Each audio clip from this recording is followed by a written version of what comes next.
¿Sabías que hubo un momento en la historia donde el destino de toda Europa occidental dependió de las murallas de una sola ciudad? Imagina por un momento que estás en el año 1529 y que el imperio más poderoso del mundo, el Imperio Otomano, se dirige hacia el corazón de Europa con un ejército tan grande que cuando marchaba, el suelo temblaba bajo los pies de más de 120.000 guerreros. Esta es la historia de cómo Viena, una ciudad que muchos consideraban perdida antes de que comenzara la batalla, se convirtió en el muro que detuvo una avalancha imperial que podría haber cambiado para siempre la cara de nuestro continente. En las brumas del amanecer de 1520, un joven de apenas 26 años subía al trono del Imperio Otomano. Su nombre era Suleimán, pero la historia lo recordaría como el Magnífico. Imagina a este hombre, alto, de mirada penetrante, con una barba cuidadosamente arreglada y un turbante adornado con joyas que brillaban como estrellas en la noche. Pero no te dejes engañar por su apariencia elegante. Suleimán no era solo un sultán de palacio, era un guerrero poeta cuyas manos podían escribir versos sublimes por la mañana y planificar conquistas devastadoras por la tarde. Cuando Suleimán tomó el poder, el Imperio Otomano ya era una máquina de guerra imparable. Sus antecesores habían forjado un imperio que se extendía desde las arenas de Arabia hasta los Balcanes.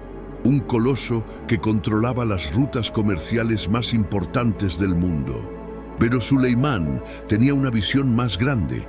Quería que su imperio llegara hasta donde el sol se pone, hasta el mismo corazón de Europa. En su mente no había razón por la cual los otomanos no pudieran gobernar desde Constantinopla hasta París, desde El Cairo hasta Viena. Los primeros años de su reinado fueron como una sinfonía de victorias.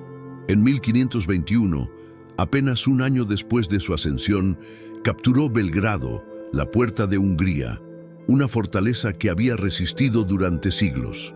La noticia de esta victoria resonó por toda Europa como un trueno ominoso.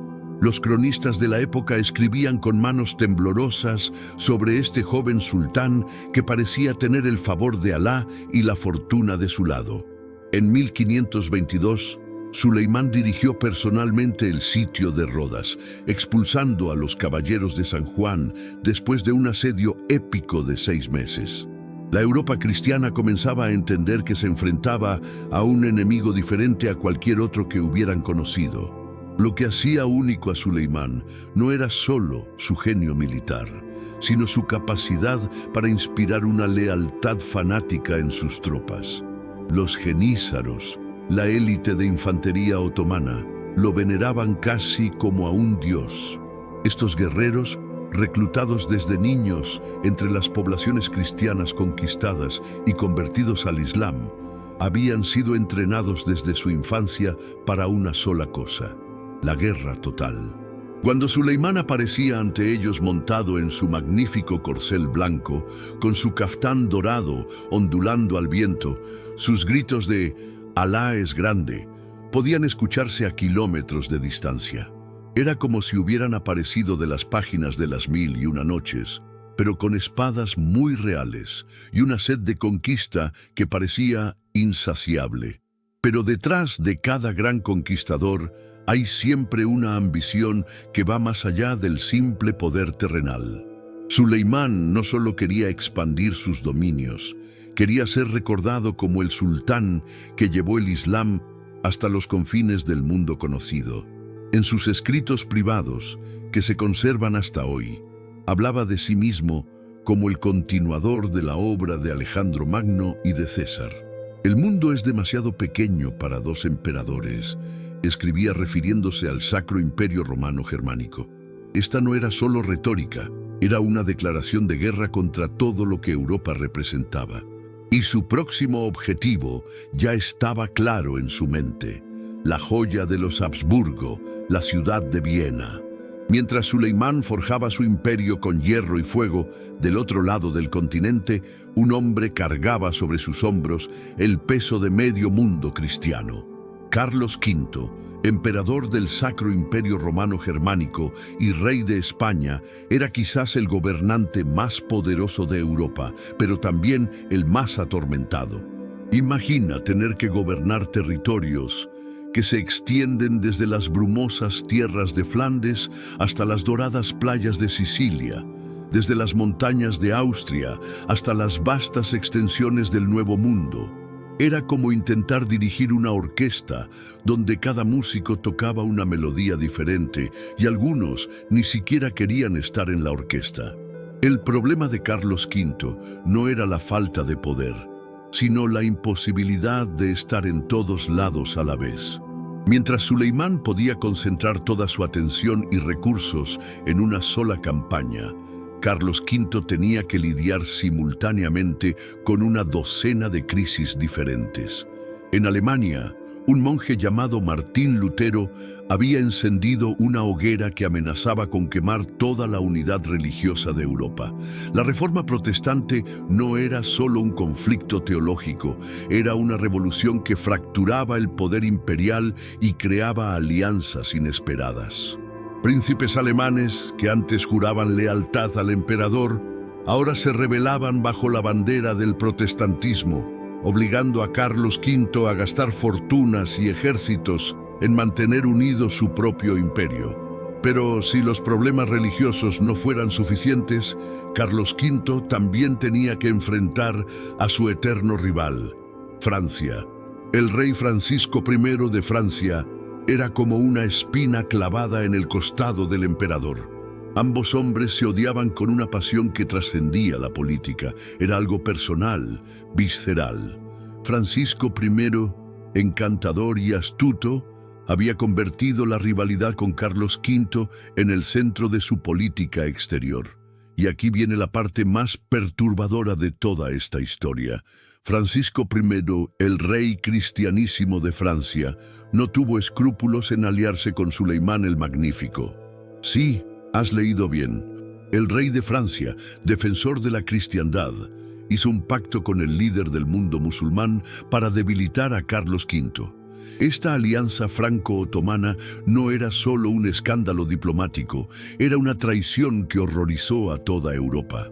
Los embajadores franceses visitaban la corte de Constantinopla con la misma naturalidad con que podrían visitar Londres o Madrid. Francisco I proporcionaba inteligencia militar a Suleimán, le daba consejos sobre las defensas europeas e incluso coordinaba ataques simultáneos. Cuando las noticias de esta alianza llegaron a las cortes europeas, muchos nobles católicos no podían creer lo que escuchaban. ¿Cómo era posible que un rey cristiano se aliara con los infieles otomanos? Pero Francisco I tenía una lógica fría y calculadora. Si mi enemigo es Carlos V, entonces el enemigo de mi enemigo es mi amigo. Mientras tanto, en Italia, Carlos V estaba enfrascado en las guerras italianas, un conflicto que había comenzado décadas antes y parecía no tener fin. Las ciudades-estado italianas, desde Venecia hasta Nápoles, eran campos de batalla donde se enfrentaban los ejércitos imperiales españoles contra las tropas francesas y sus aliados. Cada primavera traía nuevas campañas, nuevos asedios, nuevas batallas que consumían recursos y hombres que podrían haber estado defendiendo las fronteras orientales del imperio. Carlos V era como un malabarista intentando mantener en el aire demasiadas pelotas a la vez, y todas amenazaban con caer al mismo tiempo. Con cada victoria de Suleimán en el este, con cada nueva herejía protestante en Alemania, con cada maniobra francesa en Italia, las fuerzas que mantenían unida la Europa cristiana se fragmentaban un poco más. Y en esa fragmentación, Suleimán veía su oportunidad dorada.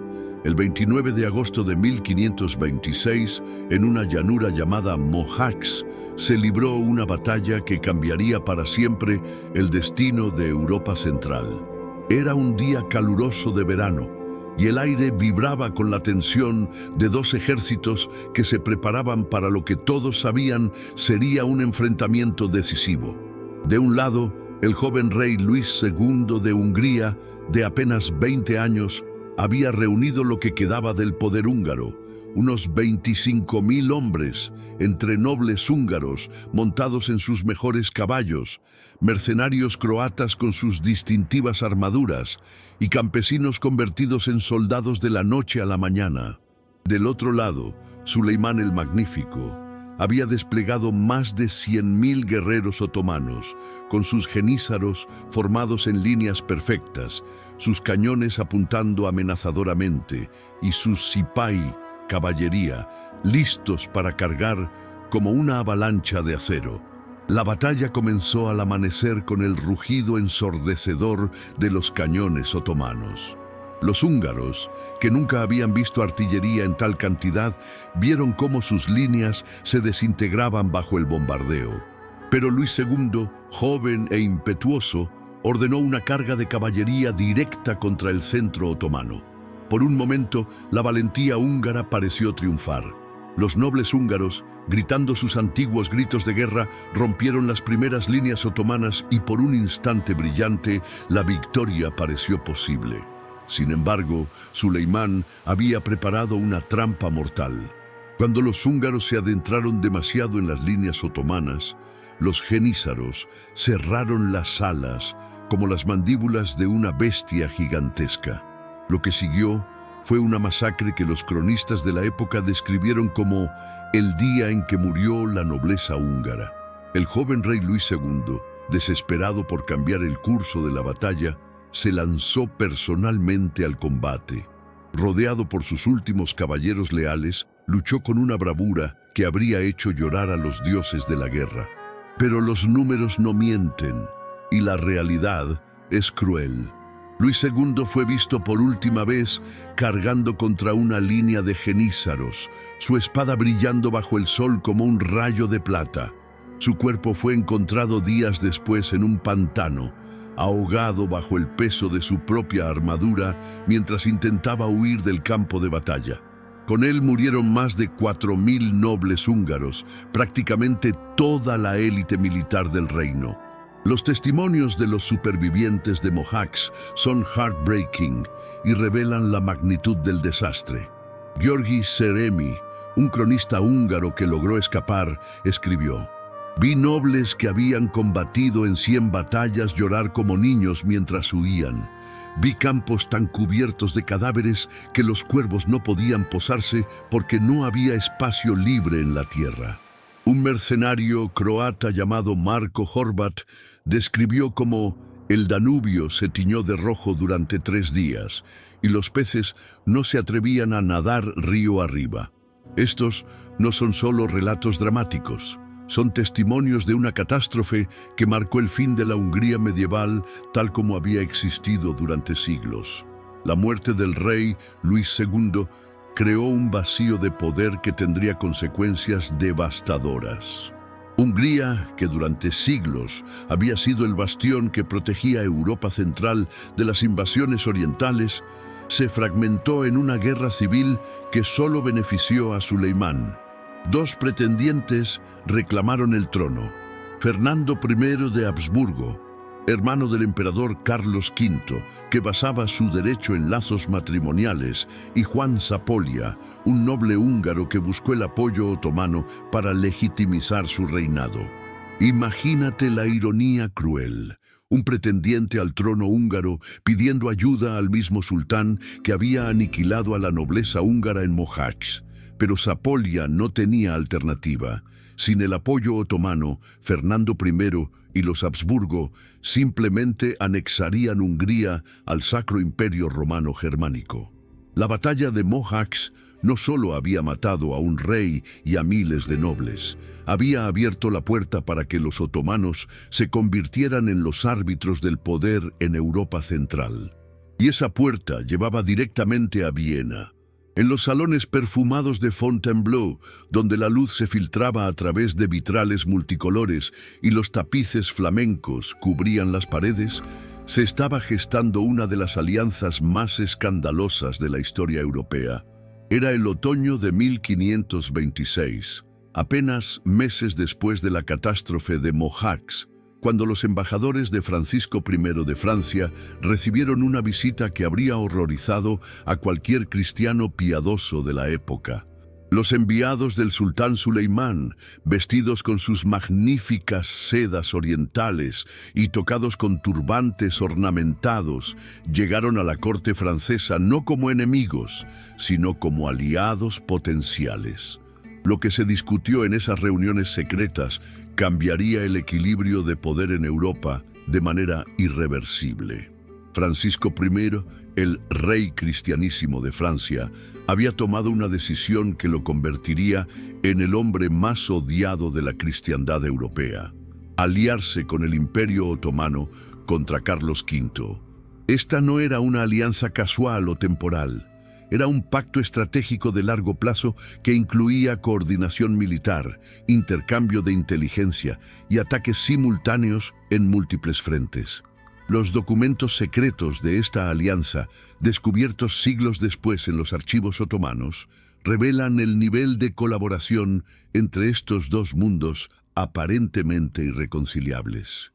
Francisco I proporcionó a Suleimán mapas detallados de las defensas austriacas, información sobre las rutas de suministro habsburgas e incluso consejos sobre las mejores épocas del año para lanzar campañas en territorio húngaro. Pero la alianza franco-otomana no era solo un asunto de gabinete, tenía ramificaciones muy reales en el campo de batalla. Mientras Suleimán planeaba su avance hacia Viena, Francisco I se comprometió a mantener ocupadas las tropas de Carlos V en Italia. Esta coordinación significaba que cuando los otomanos atacaran en el este, los franceses atacarían en el oeste, dividiendo las fuerzas imperiales e impidiendo que Carlos V concentrara sus recursos en defender Viena. Era una estrategia de tenaza perfecta, diseñada para aplastar al Sacro Imperio Romano Germánico entre dos frentes simultáneos. Los espías franceses en las cortes alemanas informaban regularmente a Constantinopla sobre los movimientos de tropas, las fortificaciones en construcción y hasta los estados de ánimo de los comandantes habsburgos. En Viena, mientras tanto, los hermanos Habsburgo enfrentaban una pesadilla logística y diplomática. Fernando I, quien había reclamado el trono húngaro tras la muerte de Luis II, se encontraba gobernando un reino fantasma. La mayor parte de Hungría estaba bajo control otomano o en manos de Juan Zápolya, el pretendiente rival apoyado por Suleimán. Fernando controlaba apenas una franja occidental del antiguo reino húngaro y sus recursos eran limitados. Cada día que pasaba, llegaban noticias más alarmantes. Los otomanos habían tomado esta fortaleza, habían destruido aquel ejército, habían instalado a Zápolya en el trono de Buda. Era como ver cómo se desmoronaba una presa. Cada grieta nueva hacía inevitable el colapso total. Los intentos diplomáticos de los Habsburgo por crear una liga defensiva cristiana se estrellaban constantemente contra la realidad política europea. El Papa Clemente VII, que debería haber sido el líder natural de una cruzada contra los otomanos, estaba más preocupado por sus conflictos con Carlos V que por la amenaza turca. Los príncipes alemanes protestantes veían en la crisis otomana una oportunidad para arrancar concesiones religiosas al emperador. Incluso dentro de los territorios católicos, muchos nobles preferían mantener sus ejércitos cerca de casa para proteger sus propias tierras en lugar de enviarlos a defender Viena. Era como si Europa estuviera paralizada por sus propias divisiones internas justamente en el momento en que más necesitaba unidad. En los pasillos del poder otomano, Suleimán y su gran visir Ibrahim Pasha observaban esta fragmentación europea con satisfacción. No necesitaban conquistar Europa. Europa se estaba destruyendo a sí misma y ellos solo tenían que acelerar el proceso. La alianza con Francia era solo el comienzo. Cada división europea, cada conflicto interno, cada traición diplomática era una invitación abierta para el avance otomano hacia el corazón del continente. El 10 de mayo de 1529, cuando las primeras luces del amanecer acariciaron las cúpulas doradas de Constantinopla, algo extraordinario comenzó a moverse en los campos que rodeaban la capital otomana. Era el ejército más grande que Suleimán había reunido jamás. Más de 120.000 hombres que representaban el poder de un imperio que se extendía desde las costas del Atlántico hasta las arenas de Persia. Para entender la magnitud de esta fuerza, imagina que cada soldado representaba el equivalente a una pequeña ciudad en marcha. Cuando este ejército se ponía en movimiento, la columna se extendía por más de 25 kilómetros. Una serpiente humana que ondulaba a través del paisaje como un río de acero y muerte. Al frente de esta formidable hueste, cabalgaba Suleimán el Magnífico en persona, montado en su semental árabe blanco, vestido con un caftán de seda dorada bordado con hilos de plata que brillaban como estrellas bajo el sol matutino. Su turbante, adornado con plumas de avestruz y un diamante del tamaño de un huevo, era visible desde kilómetros de distancia. Pero lo que realmente impresionaba no era su vestimenta real, sino su presencia. Suleimán tenía esa calidad magnética que convierte a un hombre en una leyenda viviente. Cuando se dirigía a sus tropas, su voz resonaba con la autoridad de alguien que nunca había conocido la derrota. «Marcharemos hasta Viena», proclamó ante sus generales, «y desde allí hasta París, si es necesario. El mundo conocerá que no hay poder en la tierra que pueda detener la espada del Islam». Detrás del sultán marchaba la flor y nata del ejército otomano, los jenízaros. Estos guerreros de élite, vestidos con sus característicos gorros blancos y túnicas azules, eran los soldados más temidos de su época. Habían sido reclutados como niños cristianos, convertidos al Islam y entrenados desde la infancia para ser máquinas de guerra perfectas. Su disciplina era legendaria. Marchaban en formación perfecta, sus mosquetes brillando al sol como un bosque de acero.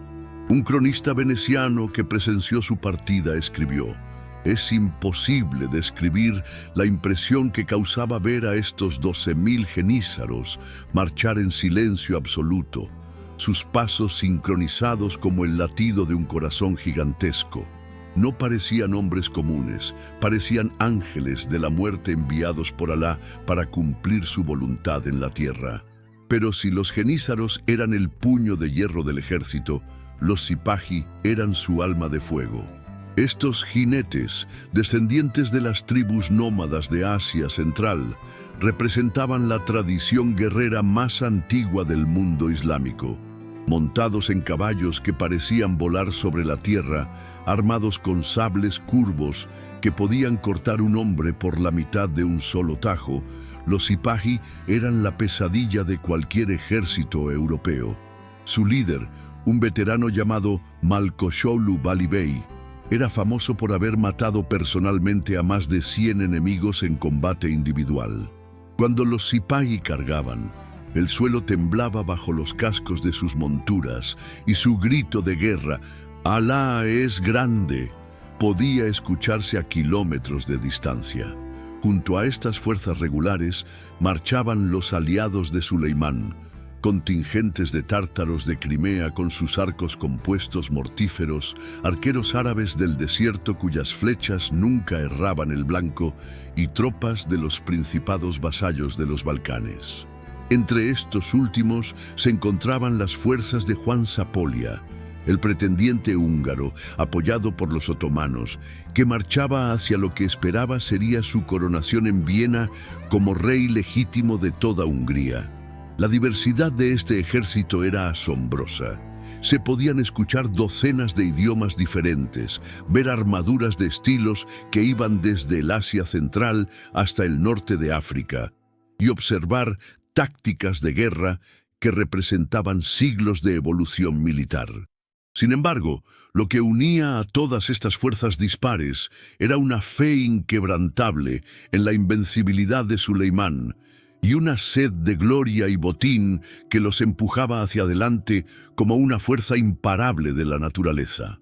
Europa no había visto nunca nada igual, y pronto descubriría si sus defensas medievales podrían resistir el embate de esta máquina de guerra otomana que se dirigía inexorablemente hacia el corazón del continente. Mientras el ejército de Suleimán avanzaba implacablemente a través de los Balcanes como una tormenta de hierro y fuego, en Viena reinaba una mezcla explosiva de pánico y determinación. Las noticias llegaban cada día más alarmantes. Los otomanos habían tomado Buda, habían instalado a Juan Zapolya en el trono húngaro y ahora se dirigían directamente hacia la capital austríaca.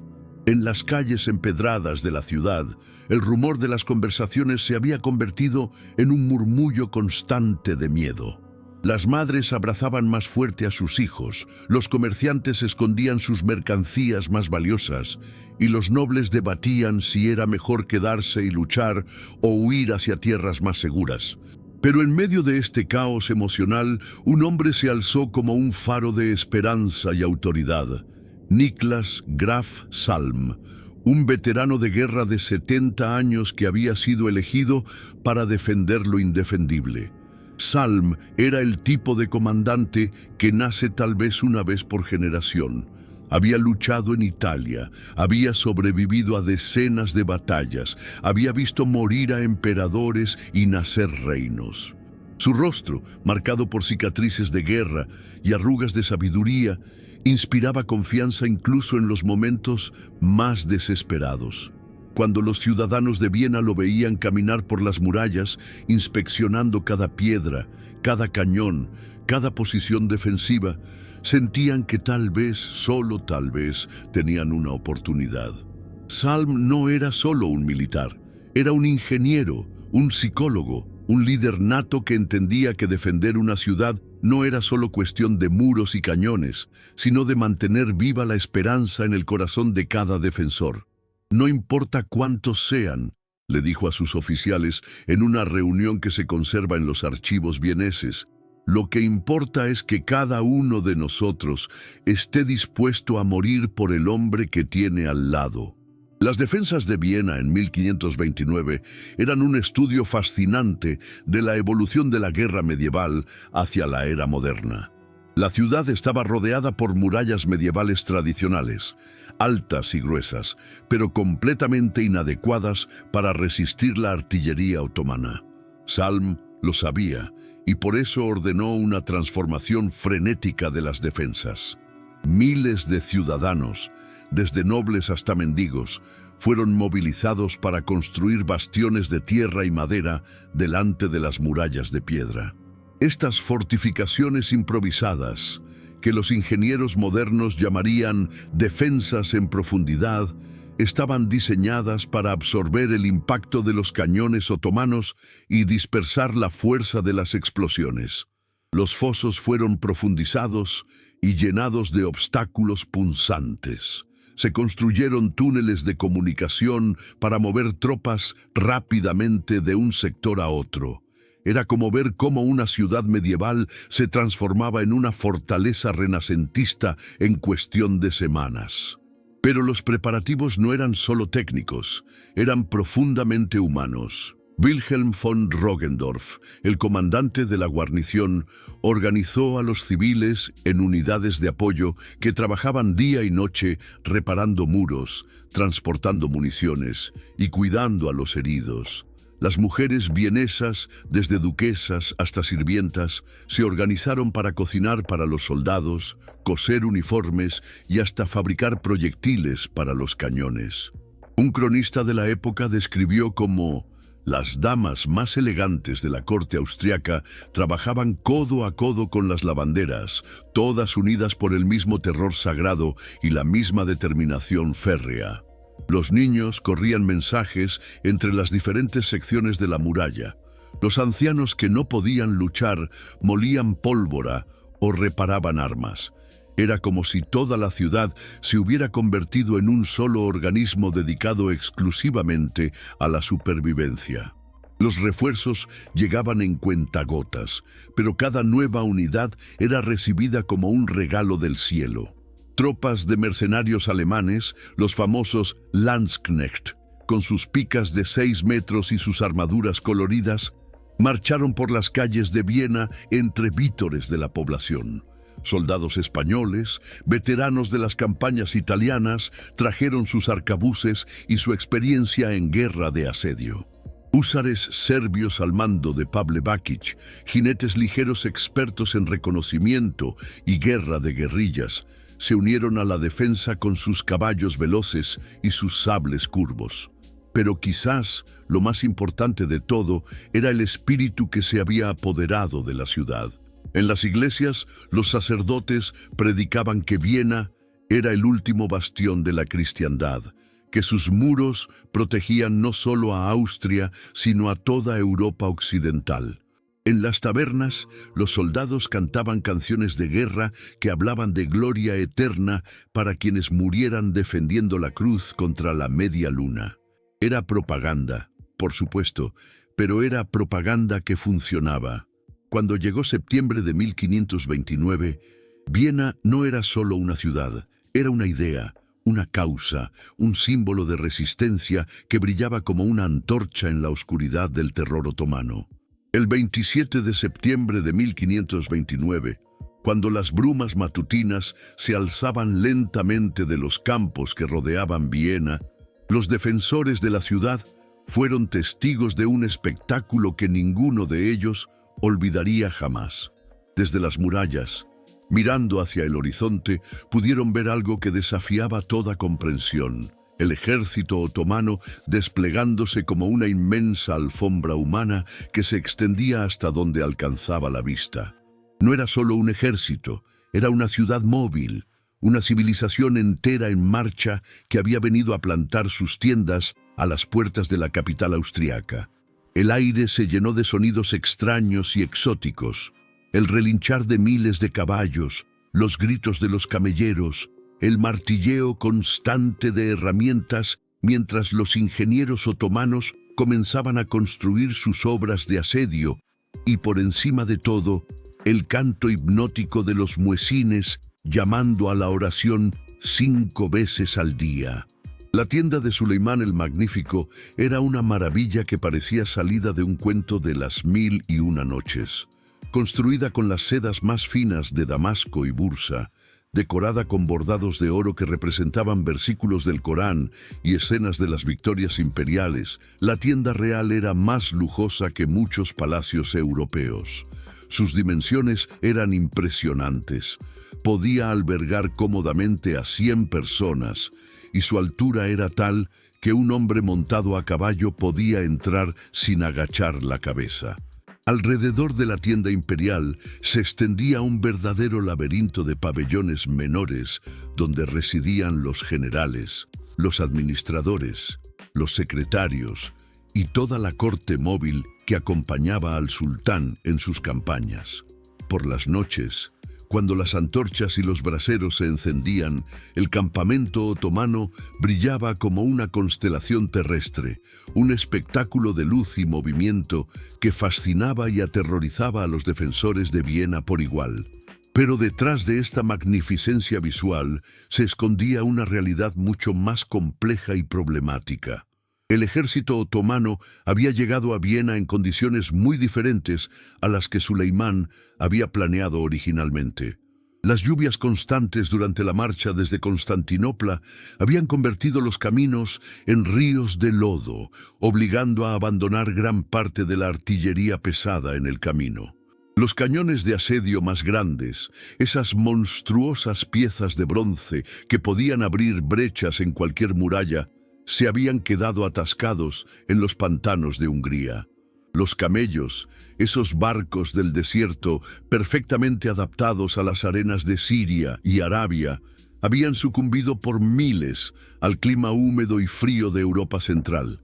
Era como si la propia naturaleza europea estuviera defendiendo Viena antes incluso de que comenzara el asedio formal. Las condiciones en el campamento otomano se deterioraban día a día. Lo que había comenzado como una marcha triunfal se estaba convirtiendo en una pesadilla logística. Los soldados, acostumbrados al clima seco y cálido del Mediterráneo oriental, sufrían en el frío húmedo de Austria. Las enfermedades se extendían por el campamento como incendios incontrolables. Disentería, tifus, fiebres misteriosas que mataban a hombres fuertes en cuestión de días. Las líneas de suministro, ya estiradas al máximo por la distancia desde Constantinopla, se volvían cada vez más precarias a medida que el otoño avanzaba. Los forrajeros otomanos que salían a buscar alimentos para hombres y animales se encontraban con un paisaje desolado. Los austriacos habían aplicado una política de tierra quemada, destruyendo graneros, envenenando pozos y evacuando ganado. Era una guerra de desgaste que los otomanos no habían anticipado. Sin embargo, lo que realmente mantenía unido al ejército otomano no eran las condiciones materiales, sino algo mucho más poderoso: la fe absoluta en la invencibilidad de Suleimán el Magnífico. Cada mañana, cuando el sultán salía de su tienda para inspeccionar las obras de asedio, los soldados se postraban ante él con una devoción que iba más allá de la lealtad militar ordinaria. Para ellos, Suleimán no era solo un comandante, era la sombra de Dios en la tierra, el continuador de la obra del profeta, el hombre destinado a llevar el Islam hasta los confines del mundo.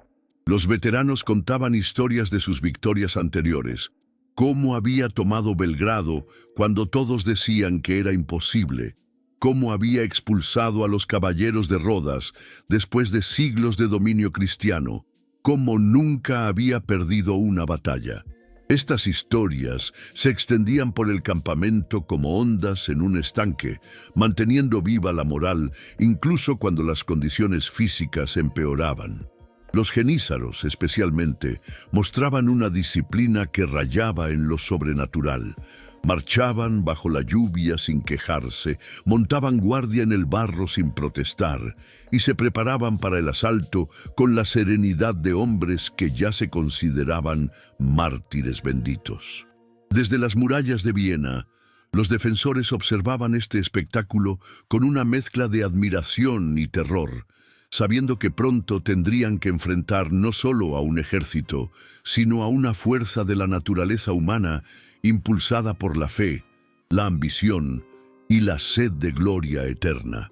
El primer cañonazo otomano resonó en la mañana del 28 de septiembre como el rugido de un dragón gigantesco despertando de un sueño milenario.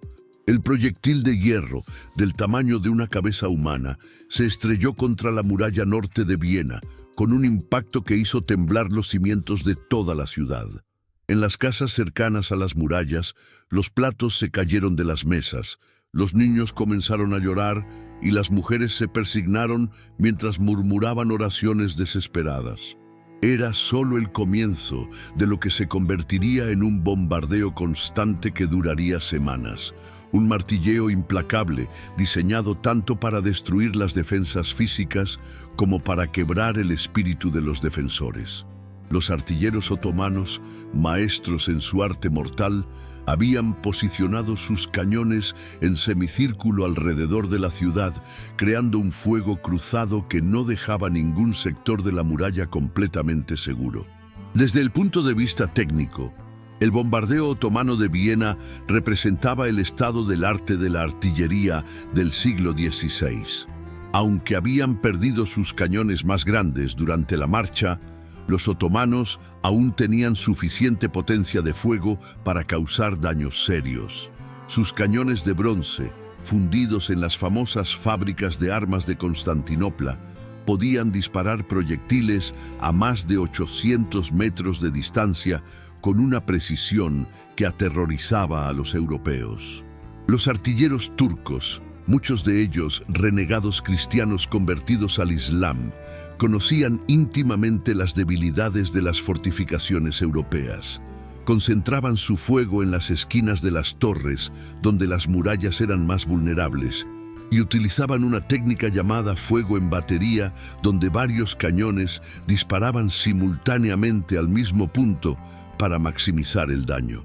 El ruido era indescriptible, un rugido constante que se mezclaba con el silbido de los proyectiles y el estruendo de los impactos, creando una sinfonía infernal que no cesaba ni de día ni de noche. Pero el verdadero horror del bombardeo no estaba en su aspecto técnico, sino en su impacto psicológico sobre la población civil de Viena. Las familias que vivían cerca de las murallas tuvieron que abandonar sus hogares y refugiarse en sótanos, iglesias y cualquier estructura que ofreciera protección contra los proyectiles errantes. Los niños, que nunca habían experimentado nada parecido a la guerra moderna, desarrollaron traumas que los marcarían de por vida. Un cronista de la época describió cómo los pequeños ya no jugaban en las calles, se escondían debajo de las camas al primer sonido lejano de los cañones, y por las noches despertaban gritando pesadillas sobre monstruos de hierro que escupían fuego. Las madres inventaban canciones de cuna que incorporaban el ritmo del bombardeo, tratando desesperadamente de normalizar lo que era completamente anormal. Los ancianos, que recordaban tiempos de paz, murmuraban que el fin del mundo había llegado. En las murallas, los soldados desarrollaron sus propias estrategias para sobrevivir al bombardeo constante. Los veteranos enseñaban a los novatos a reconocer el sonido de los diferentes tipos de cañones. Los grandes, que disparaban lentamente pero con devastador poder destructivo, y los menores, que mantenían un fuego más rápido pero menos letal. Aprendieron a escuchar el silbido característico de los proyectiles y a zambullirse detrás de parapetos improvisados en el momento exacto.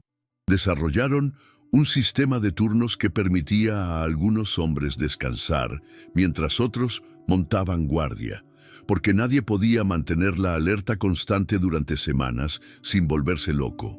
Los más experimentados comenzaron a bromear sobre los cañonazos, dándoles nombres como el ronca o el martillo, tratando de quitarles algo de terror a través del humor negro. Era una forma de mantener la cordura en una situación que desafiaba toda cordura. Niklas Graf Salm, el comandante de la defensa, se convirtió durante estos días en una figura casi mítica. A sus 70 años, cuando la mayoría de los hombres estarían pensando en su lecho de muerte, Salm recorría las murallas bajo el fuego enemigo con una calma que rayaba en lo sobrenatural. Su presencia tenía un efecto mágico sobre los defensores. Donde él aparecía, la moral se elevaba instantáneamente. Los soldados contaban cómo Salm podía predecir dónde caerían los próximos proyectiles, cómo podía organizar reparaciones en las murallas mientras las balas de cañón silbaban sobre su cabeza. Como nunca perdía la composure, incluso cuando las explosiones sacudían el suelo bajo sus pies. «Este hombre no es humano», escribió un mercenario alemán en su diario. «Es un espíritu enviado por Dios para salvarnos de los infieles». Pero Salm sabía algo que sus hombres no sabían, que el bombardeo era solo el preludio. Los otomanos estaban ablandando las defensas para algo mucho peor. En la distancia, a través del humo y el polvo de las explosiones, podía ver a los zapadores turcos comenzando a excavar. La verdadera batalla estaba a punto de comenzar bajo tierra. Si el bombardeo de artillería había convertido Viena en un infierno sobre la superficie, lo que comenzó a suceder bajo tierra a partir de principios de octubre era aún más aterrador. Una guerra subterránea librada en túneles estrechos y oscuros donde los hombres luchaban como topos ciegos armados con dagas y antorchas. Los otomanos, maestros en el arte del zapado, habían comenzado a excavar túneles que se dirigían directamente bajo las murallas de la ciudad. Su plan era diabólicamente simple: llenar estas galerías subterráneas con pólvora y hacerlas explotar, creando brechas en las defensas que permitirían a los jenízaros irrumpir en la ciudad como una avalancha humana. Era una técnica que habían perfeccionado durante décadas de asedios, desde las murallas de Constantinopla hasta las fortalezas de Hungría, y ahora la aplicarían con precisión mortal contra la capital austríaca. Los zapadores otomanos eran una élite dentro del ejército imperial. Hombres seleccionados no solo por su fuerza física, sino por su coraje psicológico. Trabajar en túneles subterráneos requería un tipo especial de valentía. La capacidad de pasar horas en espacios claustrofóbicos, respirando aire viciado, sabiendo que en cualquier momento el túnel podría colapsar sepultándolos vivos, o que podrían encontrarse cara a cara con zapadores enemigos en un combate mortal en la oscuridad absoluta. Estos hombres, muchos de ellos mineros bosnios y búlgaros con experiencia previa en trabajos subterráneos, cavaban con una eficiencia que asombraba incluso a sus propios comandantes. Utilizando herramientas especializadas diseñadas específicamente para el trabajo de zapado, podían excavar hasta 20 metros de túnel en una sola noche, acercándose silenciosamente a su objetivo como serpientes venenosas deslizándose bajo la tierra. Dentro de Viena, los defensores no tardaron en darse cuenta de lo que estaba sucediendo. Los síntomas eran inconfundibles: pequeños temblores en el suelo, ruidos sordos que parecían venir de las profundidades de la tierra, y un extraño eco hueco cuando se golpeaban ciertas secciones de la muralla. Salm, con su experiencia militar, reconoció inmediatamente la amenaza y organizó una respuesta que se convertiría en una de las operaciones de contraminado más brillantes de la historia militar. Reunió a todos los mineros, albañiles y trabajadores con experiencia subterránea que pudo encontrar en la ciudad, desde alemanes expertos en minas de plata hasta italianos especialistas en construcción de alcantarillas. Estos hombres, dirigidos por ingenieros españoles veteranos de los asedios italianos, comenzaron a excavar sus propios túneles diseñados para interceptar los túneles otomanos antes de que pudieran llegar a las murallas. Lo que siguió fue una guerra subterránea que desafiaba toda descripción. En túneles apenas lo suficientemente anchos para que un hombre pudiera moverse en cuclillas, soldados de ambos bandos se enfrentaban en combates que eran simultáneamente heroicos y horribles. Las batallas se libraban con dagas, hachas cortas y cualquier arma que pudiera manejarse en espacios tan reducidos. No había reglas de caballería aquí, no había honor cortesano, solo supervivencia bruta en la oscuridad más absoluta. Los defensores vieneses desarrollaron técnicas ingeniosas para detectar túneles enemigos. Colocaban cuencos llenos de agua en el suelo para detectar las vibraciones del cavado otomano. Utilizaban tambores puestos en el suelo para amplificar los sonidos subterráneos, e incluso empleaban perros entrenados cuyo oído agudo podía detectar ruidos humanos bajo tierra. Era como una partida de ajedrez tridimensional, jugada en la oscuridad, donde cada movimiento podía significar la diferencia entre la vida y la muerte. El momento más dramático de esta guerra subterránea llegó el 6 de octubre, cuando los túneles austriacos y otomanos finalmente se encontraron en una intersección que se convertiría en el escenario de una de las batallas más extrañas de la historia militar. En un espacio no más grande que una habitación pequeña, iluminado solo por antorchas humeantes que consumían el poco oxígeno disponible, soldados de ambos bandos lucharon durante horas en un combate cuerpo a cuerpo que no daba ni pedía cuartel. Los supervivientes describieron escenas que parecían sacadas del mismísimo infierno. Hombres luchando hasta la muerte en un laberinto de túneles llenos de humo. El aire tan viciado que respirar era un esfuerzo consciente. El suelo resbaladizo con sangre y barro. La batalla subterránea duró toda la noche y al amanecer, cuando finalmente cesaron los ruidos bajo tierra, nadie estaba completamente seguro de quién había ganado. Solo se sabía que varios túneles otomanos habían sido neutralizados, pero a un costo terrible en vidas humanas de ambos lados. Era una victoria pírrica que ilustraba perfectamente la naturaleza desesperada de toda la defensa de Viena. Cada pequeño triunfo se pagaba con sangre, y nadie sabía cuánto tiempo más podrían mantenerse este tipo de sacrificios heroicos. En los momentos más oscuros de la historia, cuando todo parece perdido y la desesperanza amenaza con ahogar hasta el último aliento de esperanza, siempre emergen figuras extraordinarias que transforman el terror en valentía y la derrota inminente en resistencia heroica.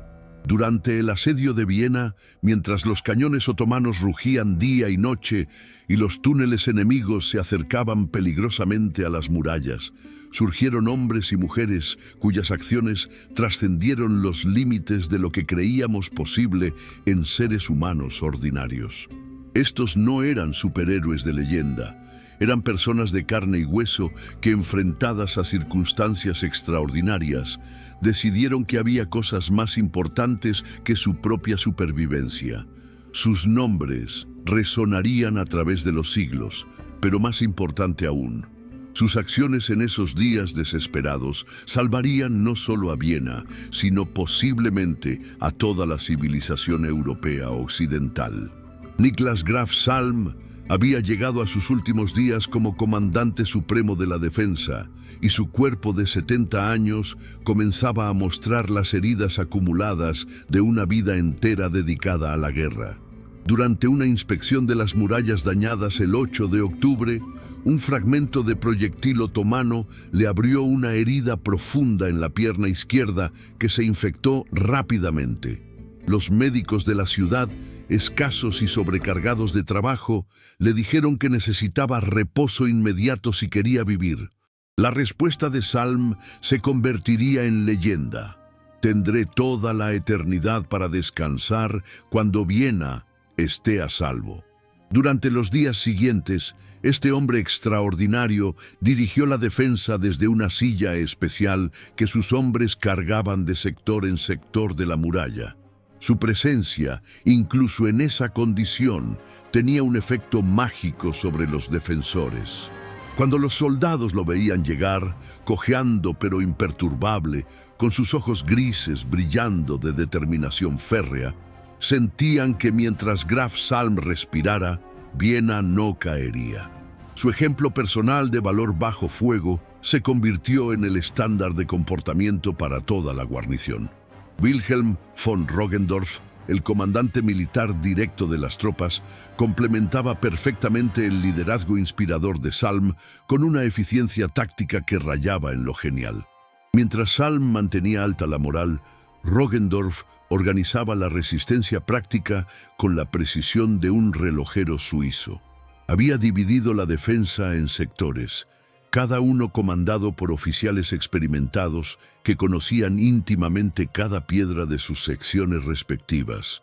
Cuando los otomanos concentraban su fuego en un punto particular, Roggendorf tenía equipos de reserva listos para correr con materiales de reparación antes de que el humo de las explosiones se disipara.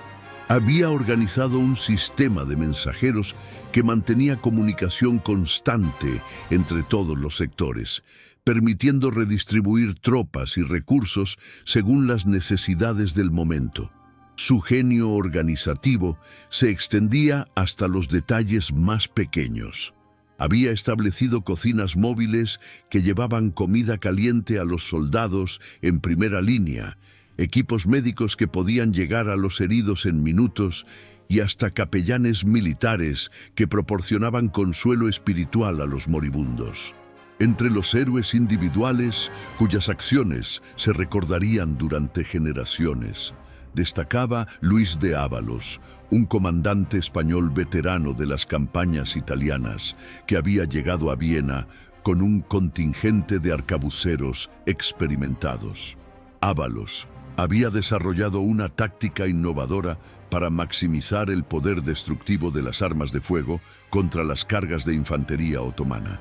Organizaba a sus hombres en líneas escalonadas que podían mantener fuego constante. Mientras una fila disparaba, la siguiente se preparaba y la tercera recargaba. Esta técnica, que más tarde sería conocida como fuego por filas, permitía a un número relativamente pequeño de tiradores crear una barrera de plomo virtualmente impenetrable. Pero Ábalos no se limitaba a innovaciones tácticas. También había diseñado un sistema diabólicamente efectivo de trampas para los zapadores otomanos. Utilizando su conocimiento de ingeniería militar, había construido pozos camuflados llenos de estacas afiladas en los puntos donde era más probable que emergieran los túneles enemigos. Estos jardines de la muerte, como los llamaban sus hombres, cobraron un precio terrible entre los zapadores turcos que lograban llegar cerca de las murallas. Pero los héroes de Viena no eran solo militares profesionales. Eran también ciudadanos ordinarios transformados por circunstancias extraordinarias. Anna von Habsburg, una noble austriaca que había perdido a su esposo en una batalla anterior, organizó a las mujeres de la ciudad en un cuerpo de apoyo que se convirtió en la columna vertebral de la resistencia civil. Estas mujeres, desde duquesas hasta lavanderas, trabajaban turnos de 18 horas transportando municiones, cuidando heridos, reparando equipos y manteniendo funcionando toda la infraestructura civil que permitía a los soldados concentrarse en la lucha. Anna había establecido hospitales improvisados en sótanos de iglesias, donde cirujanos trabajaban a la luz de antorchas, realizando operaciones que salvarían cientos de vidas. Su ejemplo inspiró a otras mujeres a realizar actos de valor que desafiaban todas las convenciones sociales de la época. Mujeres que corrían bajo fuego enemigo para rescatar soldados heridos, que ayudaban a cargar cañones cuando faltaban artilleros, que incluso tomaban armas y luchaban en las murallas cuando la situación se volvía desesperada. La historia oficial de la época barely menciona sus contribuciones, pero los diarios privados y las cartas personales que sobrevivieron revelan que sin estas mujeres extraordinarias, Viena habría caído mucho antes de que terminara octubre.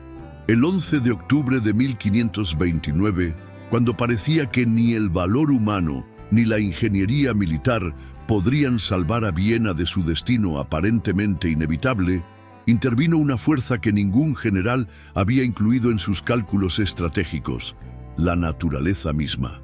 Esa mañana, los defensores en las murallas notaron algo extraño en el aire. Las nubes que se acumulaban en el horizonte occidental eran más oscuras de lo normal, más densas, cargadas con una energía eléctrica que hacía que el cabello se erizara y que los caballos se mostraran nerviosos sin razón aparente. Los veteranos más experimentados, aquellos que habían pasado décadas observando el clima como una cuestión de supervivencia, intercambiaron miradas significativas. Venía una tormenta, pero no una tormenta ordinaria.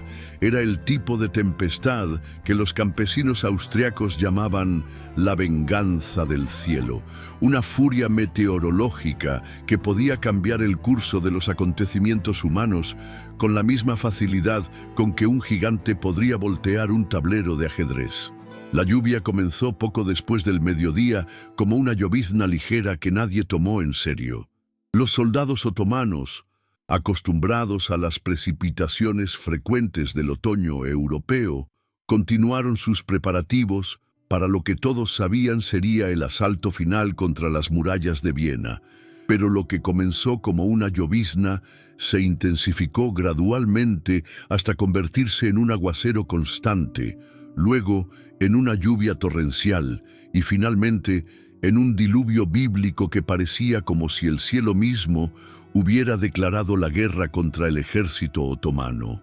El agua caía con tal intensidad que era imposible mantener encendidas las antorchas necesarias para el trabajo nocturno. Los cañones se volvían inútiles porque la pólvora se mojaba antes de poder ser utilizada. Los mosquetes de los genízaros se convertían en palos inservibles cuando sus mechas se empapaban. Era como si una mano divina hubiera decidido nivelar el campo de batalla, eliminando todas las ventajas técnicas que habían llevado a los otomanos hasta las puertas de Viena. Pero el verdadero impacto de esta lluvia torrencial no se sintió inmediatamente en el campo de batalla, sino en los aspectos logísticos que sostienen a cualquier ejército en campaña. El campamento otomano, que durante semanas había sido un modelo de organización y eficiencia, se transformó literalmente de la noche a la mañana en un pantano infernal.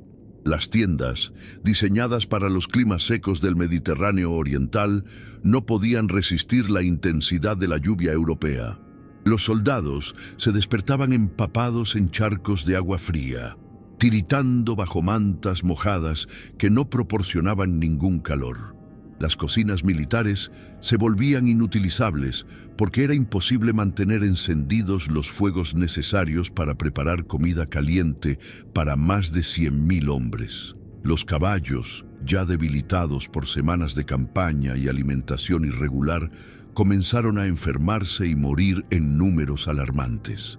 Los camellos supervivientes, esas criaturas del desierto que nunca habían experimentado nada parecido al clima europeo, simplemente se acostaban en el barro y se negaban a moverse.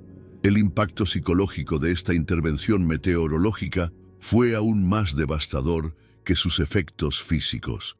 Los soldados otomanos, que habían crecido con tradiciones que interpretaban los fenómenos naturales como signos de la voluntad divina, comenzaron a murmurar que Alá había retirado su favor de la expedición.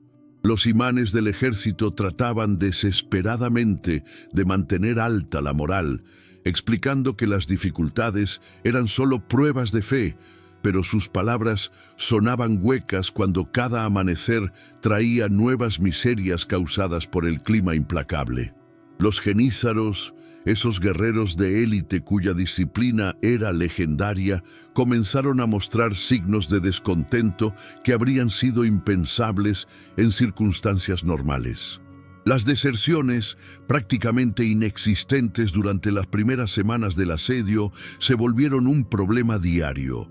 Los soldados de las unidades auxiliares, especialmente aquellos reclutados en las provincias balcánicas, comenzaron a desaparecer durante las guardias nocturnas, prefiriendo enfrentar el castigo por deserción que continuar sufriendo en el pantano helado en que se había convertido el campamento. Dentro de Viena, por el contrario, la lluvia constante se percibía como un milagro divino, una señal clara de que Dios favorecía la causa cristiana. Los sacerdotes organizaron procesiones de acción de gracias que recorrían las calles empedradas bajo la lluvia, con ciudadanos que salían de sus refugios para unirse a los cánticos de gratitud. La moral de los defensores, que había estado decayendo gradualmente bajo la presión constante del bombardeo y la amenaza de los túneles otomanos, se elevó dramáticamente.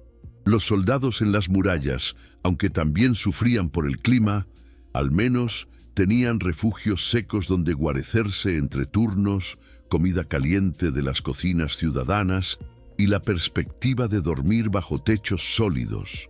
Más importante aún, podían ver desde sus posiciones defensivas cómo el orgulloso ejército otomano se hundía literalmente en el lodo, cómo sus formaciones perfectas se desintegraban en la confusión del pantano, cómo su disciplina legendaria comenzaba a agrietarse bajo la presión de condiciones que ningún entrenamiento militar podía haber anticipado.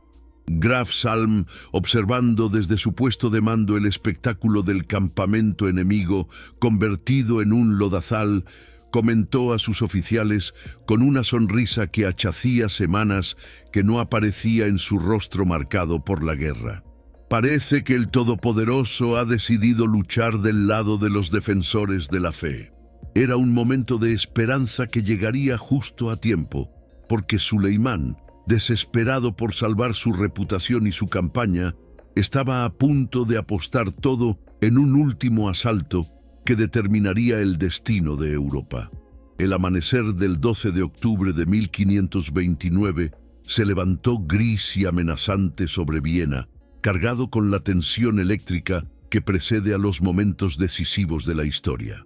En el campamento otomano, empapado y desmoralizado pero aún formidable, Suleimán el Magnífico convocó un consejo de guerra que determinaría no solo el destino de su campaña, sino posiblemente el futuro de Europa entera. Rodeado por sus generales más experimentados en su tienda imperial, ahora húmeda y mal iluminada por antorchas humeantes, el sultán se enfrentaba a la decisión más difícil de su carrera militar. Sus consejeros se dividían en dos campos irreconciliables.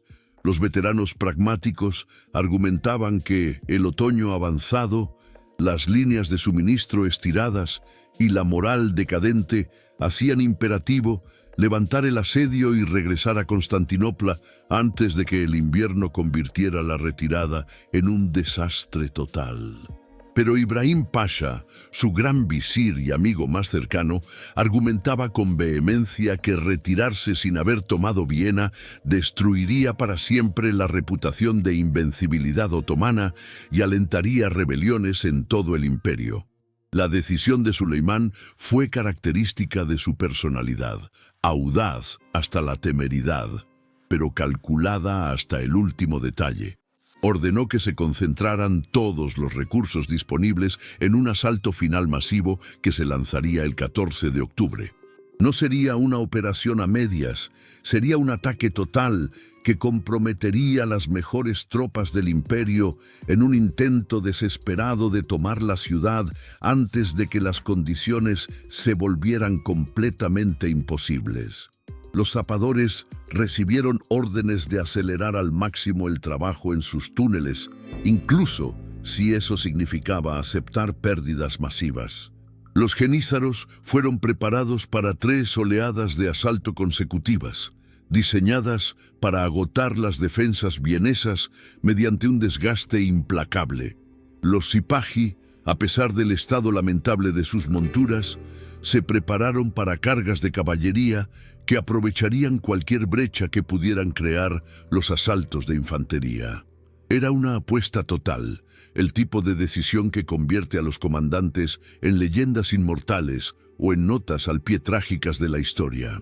Los preparativos para este asalto final crearon una atmósfera de tensión casi insoportable en ambos lados de las murallas.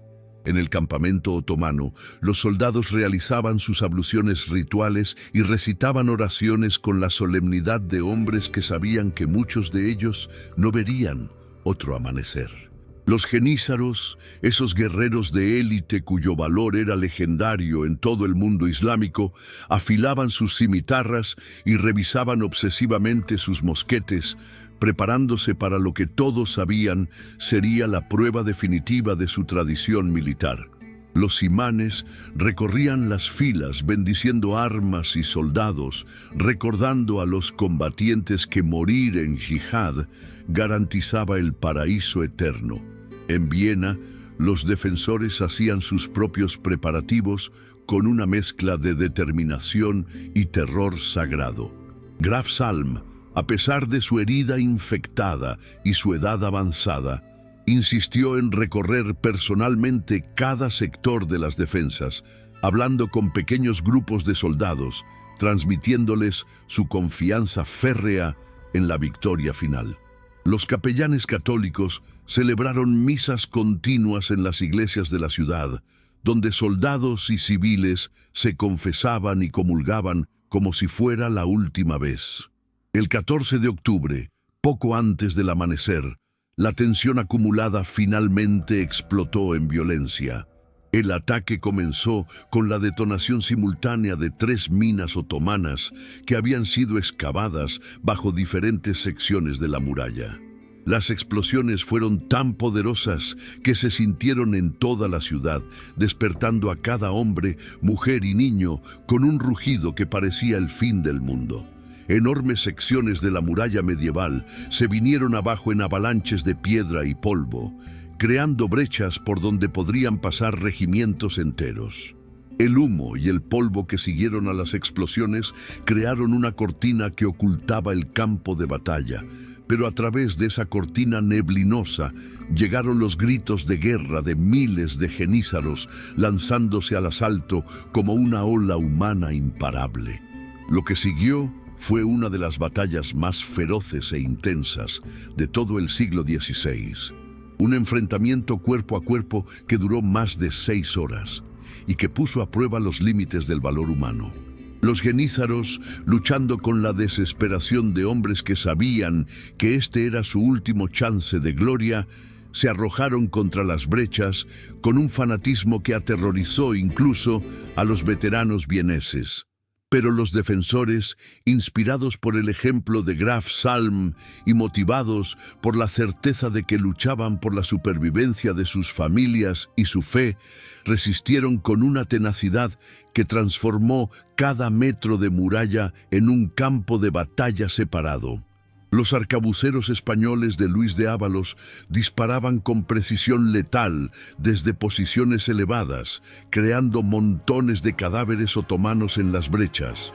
Los piqueros alemanes formaban muros de acero que canalizaban los ataques enemigos hacia zonas de fuego concentrado. La lucha era tan intensa que en algunos momentos era imposible distinguir entre atacantes y defensores en el humo y la confusión del combate. Cuando finalmente el sol se puso sobre Viena el 14 de octubre, las murallas seguían en manos cristianas, pero el precio pagado por ambos lados había sido terrible. El asalto final había fracasado, pero nadie sabía si los defensores podrían resistir otro ataque similar. En la distancia, Suleimán observaba los resultados de su apuesta desesperada y se preparaba para tomar la decisión más difícil de su vida. El 15 de octubre de 1529, cuando las primeras luces del alba iluminaron el campo de batalla empapado en sangre que rodeaba las murallas de Viena, Suleimán el Magnífico tomó la decisión que lo atormentaría por el resto de su vida: ordenar la retirada del ejército otomano. Para un hombre que nunca había conocido la derrota, para un sultán cuya reputación se basaba en una serie ininterrumpida de victorias gloriosas, admitir que Viena no podía ser tomada era como arrancar un pedazo de su propia alma. Pero Suleimán era, ante todo, un comandante pragmático que entendía que la supervivencia de su imperio era más importante que su orgullo personal. El asalto del día anterior había costado más de 3.000 genízaros muertos. Las mejores tropas del imperio yacían destrozadas bajo las murallas que habían intentado conquistar, y las condiciones meteorológicas empeoraban cada hora que pasaba. El invierno se acercaba rápidamente y un ejército atrapado en territorio enemigo durante la estación fría podría ser completamente aniquilado sin necesidad de batallas. La orden de retirada se extendió por el campamento otomano como una onda de shock que nadie había anticipado realmente. Los soldados, que durante semanas habían vivido con la expectativa de la victoria inminente y el saqueo de una de las ciudades más ricas de Europa, se encontraron súbitamente enfrentados a la realidad de que toda la campaña había sido un fracaso costosísimo. La reacción inicial fue de incredulidad. ¿Cómo era posible que el invencible ejército del sultán se retirara de las murallas de una ciudad que apenas tenía 20.000 defensores? Pero la incredulidad pronto dio paso a una actividad frenética de empacado y destrucción. Los otomanos no podían permitir que ningún equipo militar útil cayera en manos de sus enemigos, por lo que comenzaron a destruir sistemáticamente todo lo que no podían transportar. Cañones dañados fueron inutilizados, tiendas rotas fueron quemadas, provisiones que no podían cargarse fueron esparcidas o envenenadas. La retirada otomana no fue la operación ordenada y disciplinada que caracterizaba normalmente los movimientos de este ejército profesional. Era más bien una huida apenas controlada, impulsada por el pánico creciente de soldados que se daban cuenta de que estaban profundamente adentrados en territorio enemigo hostil, con líneas de comunicación estiradas al límite y un invierno brutal aproximándose. Los veteranos trataban de mantener la disciplina, pero la moral se había hundido tan profundamente que incluso las unidades de élite mostraban signos de desintegración. Las deserciones se multiplicaron exponencialmente. Soldados que abandonaban sus unidades durante la noche para tratar de llegar por su cuenta a territorio amigo. Los auxiliares balcánicos, que nunca habían tenido una lealtad inquebrantable al imperio, comenzaron a cambiar de bando abiertamente, uniéndose a bandas de irregulares austriacos que hostigaban las columnas otomanas en retirada. Johann Katzianer, un comandante austriaco que había estado esperando el momento perfecto para intervenir, lanzó una persecución implacable que se convirtió en una de las operaciones militares más exitosas de su carrera. Con una fuerza relativamente pequeña pero móvil de caballería ligera, húsares serbios y arqueros montados, Katzianer acosó constantemente la retaguardia del ejército otomano, convirtiendo lo que debería haber sido una retirada ordenada en una serie de escaramuzas sangrientas que cobraron un precio terrible entre las tropas de Suleimán. La estrategia de Katzianer era diabólicamente simple, pero extremadamente efectiva: evitar enfrentamientos directos con las unidades otomanas que aún mantenían cohesión, pero atacar implacablemente a los rezagados, los heridos, los desertores y cualquier grupo que se separara de la columna principal. Era una guerra de desgaste que aprovechaba la ventaja del conocimiento del terreno local y la motivación de hombres que luchaban por defender su tierra natal. El aspecto más trágico de toda la retirada otomana fue el destino de los miles de cautivos cristianos que el ejército de Suleimán había acumulado durante su marcha a través de Hungría y Austria.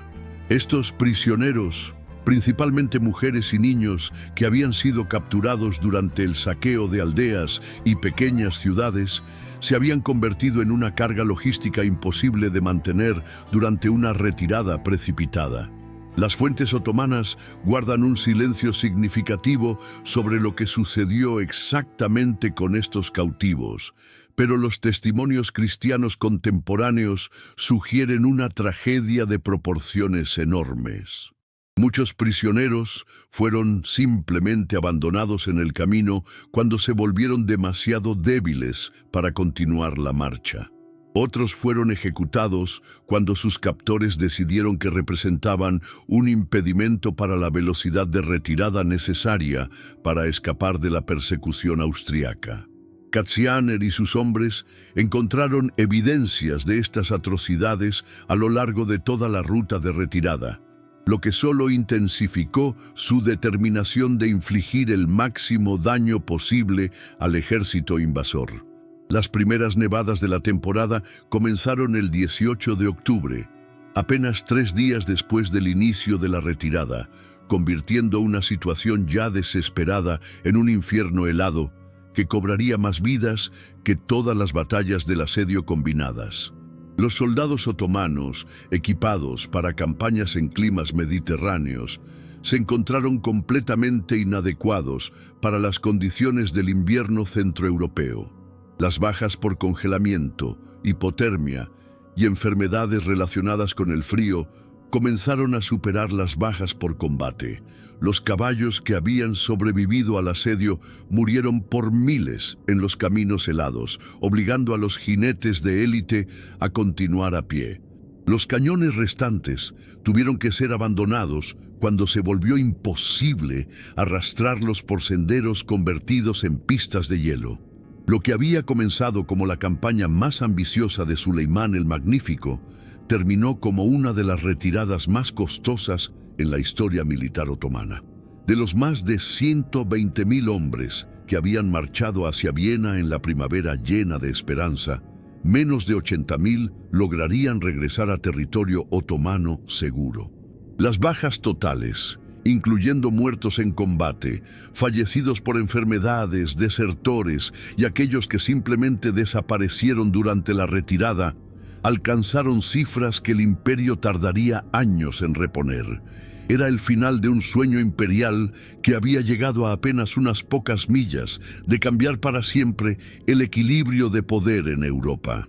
Cuando las últimas columnas otomanas desaparecieron finalmente en el horizonte oriental y el humo de sus campamentos abandonados se desvaneció en el aire frío de octubre, Viena despertó lentamente a una realidad que parecía demasiado extraordinaria para ser verdad. Habían sobrevivido. La ciudad que durante 3 semanas había vivido bajo la sombra constante de la muerte y la destrucción, cuyos habitantes habían dormido cada noche sin saber si verían otro amanecer, se encontraba súbitamente libre y victoriosa. Pero la euforia inicial de la liberación pronto se mezcló con una comprensión más sobria de lo que realmente había ocurrido. No habían simplemente ganado una batalla local. Habían participado en un momento decisivo que reverberaría a través de toda Europa y cambiaría el curso de la historia occidental. Las campanas de todas las iglesias de la ciudad repicaron simultáneamente por primera vez en semanas, creando una sinfonía de celebración que podía escucharse a kilómetros de distancia y que anunciaba al mundo que el avance otomano hacia el corazón de Europa había sido detenido. Las reacciones inmediatas de los habitantes de Viena fueron una mezcla fascinante de alivio, gratitud y trauma posguerra que revela la complejidad psicológica de sobrevivir a una experiencia extrema. En las calles, familias enteras salían de sótanos y refugios improvisados, parpadeando bajo la luz del sol como topos emergiendo de túneles subterráneos. Los niños, que durante semanas habían vivido en silencio forzoso para evitar atraer la atención de los artilleros enemigos, súbitamente estallaron en gritos y risas que sonaban extrañamente agudos después del silencio forzado del asedio.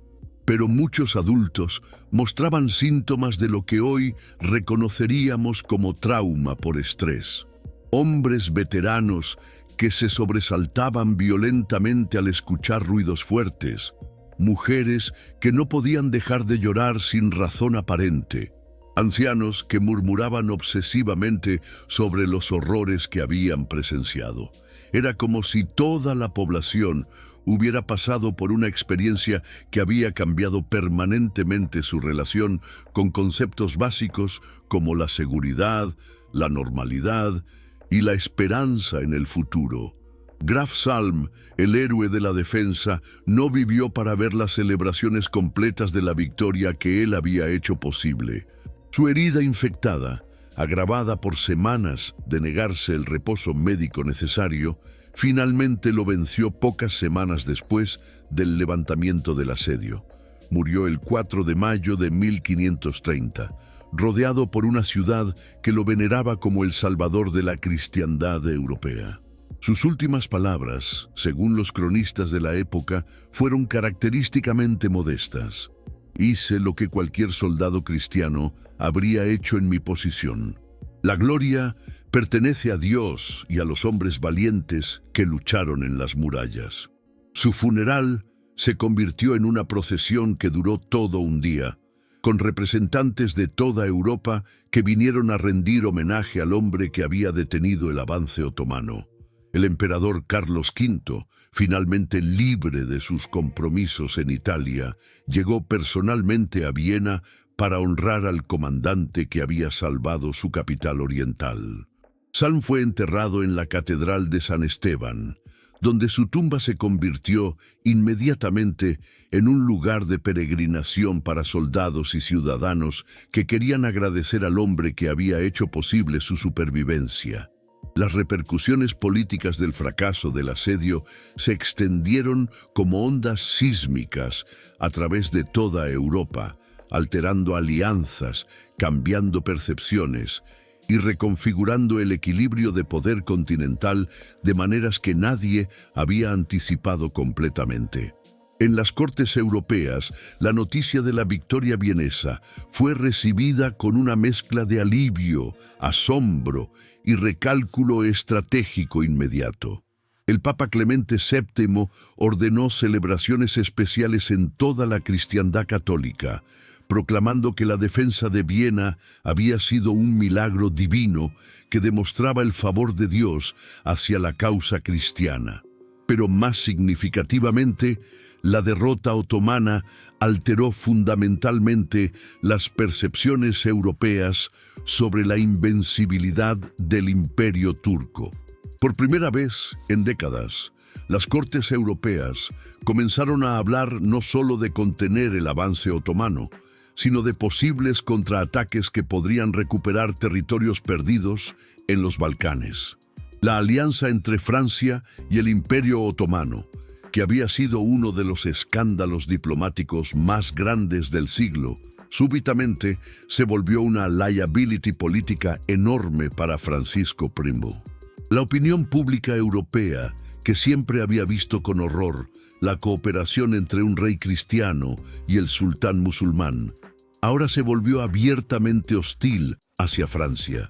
Los propagandistas de Carlos V explotaron brillantemente esta situación, retratando a Francisco I como el traidor que había colaborado activamente con los enemigos de la cristiandad, mientras los héroes de Viena derramaban su sangre defendiendo Europa. Esta narrativa, aunque políticamente motivada, resonó profundamente con poblaciones que habían vivido aterrorizadas durante meses por la posibilidad de una invasión otomana. Francisco I se vio obligado a distanciarse públicamente de su alianza con Suleimán, al menos en la retórica oficial, aunque las conexiones diplomáticas secretas continuarían durante años. En términos económicos, las consecuencias del asedio fueron igualmente dramáticas y duraderas. La defensa de Viena había costado una fortuna a los Habsburgo. Soldados mercenarios habían tenido que ser pagados con salarios de emergencia, fortificaciones habían tenido que ser construidas a velocidad récord, sin importar el costo, y el aprovisionamiento de la ciudad durante el asedio había requerido gastos extraordinarios, en un momento en que las fuentes normales de ingresos estaban interrumpidas por la guerra. En una de las decisiones financieras más desesperadas y creativas de la época, las autoridades vienesas habían ordenado que los ornamentos de oro y plata de las iglesias fueran fundidos para crear monedas de emergencia con las que pagar a los mercenarios extranjeros. Estas monedas de asedio, acuñadas con metal sagrado durante los momentos más desesperados de la defensa, se convirtieron inmediatamente en objetos de colección y símbolos tangibles de la determinación cristiana frente a la amenaza otomana. 4 siglos y medio después de aquellos días terribles de octubre de 1529, cuando caminas por las calles modernas de Viena con sus cafeterías elegantes, sus museos mundialmente famosos y sus teatros de ópera que definen la sofisticación europea, es fácil olvidar que esta ciudad una vez estuvo a apenas unas horas de convertirse en una provincia más del Imperio Otomano. Pero si sabes dónde mirar, si entiendes cómo leer las capas de historia que se superponen en cada edificio antiguo, en cada plaza empedrada, en cada iglesia barroca, puedes ver todavía las cicatrices y los monumentos de aquellos días, cuando el destino de Europa occidental se decidió en las murallas de una sola ciudad. El legado del sitio de Viena de 1529 se extiende mucho más allá de los libros de historia. Está entretejido en el DNA cultural, político y espiritual de la Europa moderna, de maneras que la mayoría de la gente nunca se detiene a considerar. El impacto más inmediato y visible del éxito de la defensa vienesa fue la transformación radical de las fortificaciones europeas que siguió en las décadas posteriores. Los ingenieros militares de toda Europa estudiaron obsesivamente los detalles técnicos del asedio, analizando qué había funcionado y qué había fallado en las defensas improvisadas de Graf Salm. El resultado fue una revolución en el diseño de fortificaciones que los historiadores militares llaman el sistema de fortificación italiano, o Tras Italien, caracterizado por muros más bajos pero mucho más gruesos, bastiones angulares que eliminaban puntos ciegos y diseños geométricos complejos que maximizaban los fuegos de enfilada contra atacantes. Las ciudades desde Ámsterdam hasta Nápoles comenzaron a reconstruir sus defensas siguiendo estos nuevos principios, creando el paisaje urbano fortificado que definiría a Europa durante los siguientes 3 siglos. Viena misma se convirtió en un laboratorio de estas innovaciones, con sucesivas mejoras a sus defensas que la transformaron en una de las fortalezas más inexpugnables del mundo. Pero el legado del asedio trascendió la esfera puramente militar, para penetrar profundamente en la cultura y el arte europeos, de maneras que aún podemos observar hoy. La literatura de la época se llenó de epopeyas heroicas que celebraban la defensa de la ciudad cristiana contra la amenaza pagana, creando un género literario que influenciaría escritores durante siglos. Pintores como Peter Bruegel el Viejo inmortalizaron escenas del asedio en obras que se convirtieron en íconos del arte renacentista tardío. La música sacra incorporó temas relacionados con la victoria divina sobre los enemigos de la fe, con compositores que crearon magníficas obras corales que aún se interpretan en las grandes catedrales europeas. Incluso las artes decorativas se vieron influenciadas. Tapices flamencos narrando la historia del asedio, cerámicas con motivos que celebraban la victoria cristiana y joyas diseñadas para conmemorar a los héroes de la defensa se convirtieron en objetos preciados en las cortes aristocráticas de toda Europa. El impacto psicológico y espiritual del asedio fue aún más profundo y duradero que sus efectos culturales tangibles. Para los europeos del siglo XVI, la supervivencia de Viena se convirtió en una prueba de que la providencia divina protegía a la cristiandad contra sus enemigos existenciales. Esta convicción alimentó un renacimiento del fervor religioso que se manifestó en la construcción de nuevas iglesias, la fundación de órdenes religiosas dedicadas a la defensa de la fe y un aumento dramático en las peregrinaciones a sitios sagrados asociados con la victoria. El 12 de septiembre, aniversario del momento en que se rompió el asedio de Viena de 1683, un eco directo del asedio de 1529, se convirtió en una festividad religiosa oficial en muchas partes de Europa católica. Pero más allá de las manifestaciones religiosas formales, el asedio creó una mentalidad defensiva que definió la identidad europea durante generaciones.